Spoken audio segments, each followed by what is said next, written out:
tahara at saka nazafa. Ito ay mga Arabic terms. Sa English, mayroon yung tinatawag hygiene and sanitation. Hygiene and sanitation. Sa Arabic, nazafa ang hygiene and sanitation. Wala sa English yung tinatawag na tahara, purification. Wala yan, wala sa English. Kasi wala sa mga ibang reliyon ang tahara.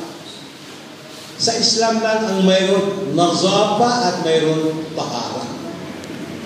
Kaya nga, sa Islam lang ang mayroon hygiene and sanitation at purification. Cleansing.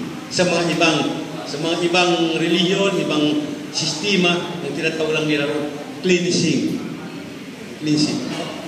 Ano ang pinagkaibahan? Ang nazafa, hygiene and sanitation, yan ay utos sa lahat sa bawat oras na kailangan ang isang tao ay malinis. Malinis ang isang tao. Malinis ang kanyang katawan, malinis ang kanyang pananamit, malinis ang kanyang buhay, malinis ang kanyang ginagamit sa kanyang pamumuhay. Malinis. Ibig sabihin ng nazafa, kalinisan. Malinis. Ang tahara, ibig sabihin ng tahara, yung purification. Itong tahara na ito ay requirements ito. Hindi lang ito social obligation. Kung hindi ito ay obligation para ipatupad sa pangalan ng Allah subhanahu wa ta'ala. Kasi hindi ba na napag-aralan natin yung may tinatawag na rukun at saka shart? Rukun at saka shart. Shart. Anong pinagkaibahan ng rukun at saka ano ang shart? Ang rukun, foundation. Ibig sabihin, anuman bagay hindi makatindig kung walang rukun, walang foundation.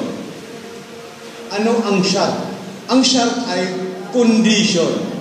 Upang makatindig ang foundation na yan, kailangan mayroon condition paano makatindig ang rukun.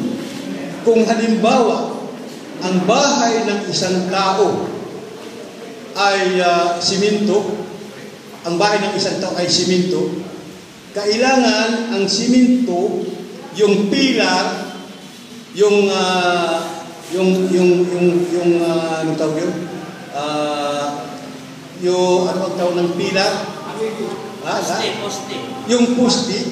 Kailangan ang poste, kailangan mayroon siya yung foundation bago makatindig ang poste. So yun ang rukun at saka siya. Foundation at saka condition. So foundation, condition bago makatindig ang mga bagay-bagay. So ang tahara, purification or cleansing sa normal language, purification, yan ay condition.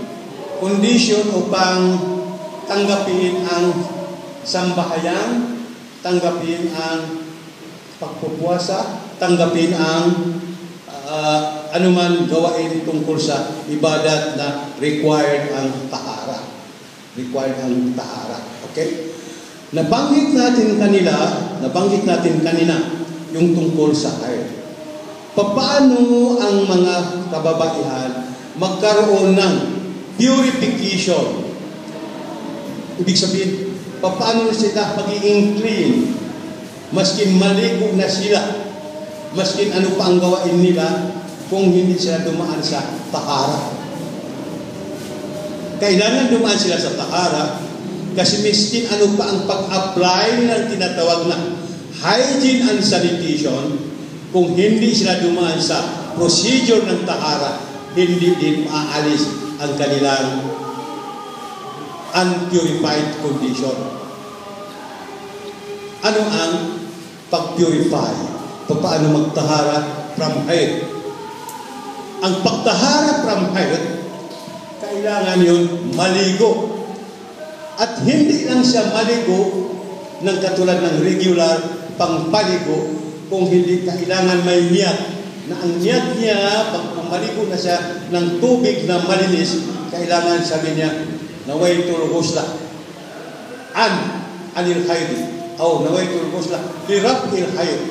Ibig sabihin, ako ay magniyat na ako ay maligo upang ako ay malinis sa hayd.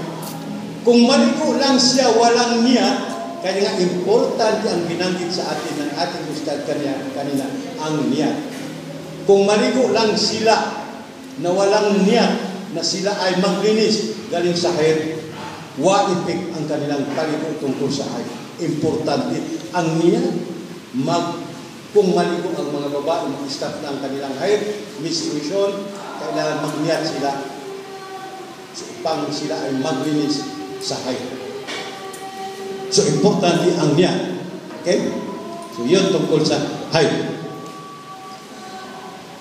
And then, mayroong advice ng Allah subhanahu wa ta'ala sa Nabi Muhammad alayhi salam pagkatapos ng Allah subhanahu wa ta'ala sinabi sa Nabi Muhammad, وَيَسْأَلُونَكَ عَنِ الْحَيْضِ, tatanungin kanila tungkol sa hayd.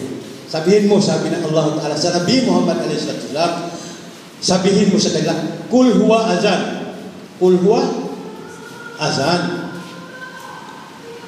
Sabi ng Allah Ta'ala sa Nabi Muhammad, sabihin mo sa kanila, yung hayd na yun, yung menstruation yun ay azan. Harmful. Harmful. Ibig sabihin, masakit daw. Kaya nga, totoo ang mga kababaihan, mayroong nakaka-experience ng masakit ang kanilang menstruation. Mayroon. Pagkatapos, tungkol na ito sa mga may asawa. Dinagdagan ng Allah subhanahu wa ta'ala kasi harmful daw yung azaan yung hayd. Fa'tajilun nisaa fil hayd. Dito inadvisean na ng Allah subhanahu wa ta'ala ang mga mag-asawa, husband and wife. Inadvisean ng Allah subhanahu wa ta'ala, fa'tajilun nisaa fil hayd. Huwag kayong lumapit. Sabihin, hindi yung lumapit na regular lapit, yung special lapit. Ha? Huwag niyong lapitan, special lapit ang asawa ninyo sa buwan ng hayd. Kasi siya ay nasasaktan. Yung mga asawa niyo, mga babae, sa wakto ng hayd, nasasaktan, so huwag niyo silang lapitan. Yung special lapit, ha? Hindi yung regular lapit. Maaari naman kayo lumapit, pero hindi yung lapit na may kahulugan, ha? Yun. Wala takrabuhunna hatta yatatahharna. At ito, huwag kayo gumawa ng special gawain, lumapit gumawa ng special gawain habang hindi sila makapagtathir, habang hindi sila makapag-purify. So, ibig sabihin noon, sa mga lalaki at mga babae, kung hindi pa ang mga babae ay kapaygo from hayd, huwag mo na lumapit ang mga lalaki. Kailangan ito ay advice ng Allah subhanahu wa ta'ala. Kailangan sunurin, huwag masyadong mapusok. Huwag masyadong mapusok ang mga mag-asawa. Kailangan obserbahan nila kung ano ang bawal sa kanila at kung ano ang pinag-utos sa kanila ng Allah subhanahu wa ta'ala. فَإِذَا تَطَهَّرْنَا فَأْتُوهُنَّ مِنْ حَيْثُ أَمَرَكُمُ اللَّهُ. At kung sila ay nakapaligo na, nakapaligo na, pagkatapos ay pwede na kayo lumapit, katulad na kung ano-ano ang pinag-utos sa inyo ng Allah subhanahu wa ta'ala. Kailangan ang mag-asawa ay lumapit sa isa't isa. Huwag kayo gumawa ng hindi sang-ayon sa batas ng Islam, ang gawin nyo lang kung ano ang sang-ayon sa Sharia.